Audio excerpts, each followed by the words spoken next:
India is talking tough at the WTO meet in Bali. Commerce and Industry Minister Anand Sharma, who's representing India at the meet, has rejected the proposed peace clause and trade facilitation agreement in its present form. In his address to the plenary session of the WTO, Anand Sharma said food security is non-negotiable.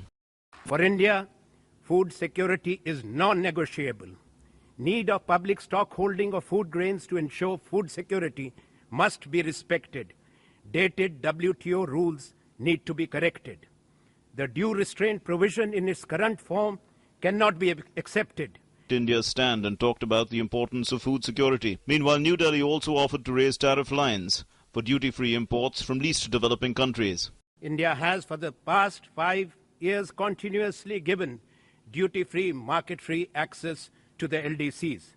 I bring with me the mandate of my government to expand the coverage of duty-free, quota-free market access for LDCs to 96.2% of Indian tariff lines.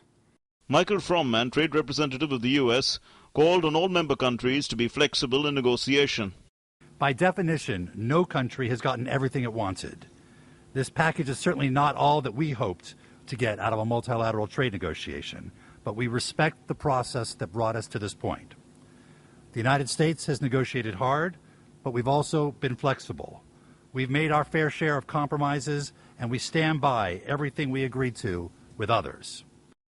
Officials of WTO are hopeful to push through the first multilateral agreement that will force all WTO members to make their customs procedures public and predictable, ensure quicker passage for goods in transit, and to make sure that the fees for crossing borders were reasonable.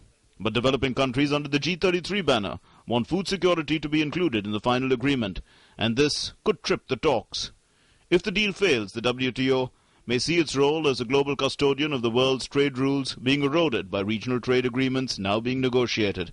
Business Desk, DD News.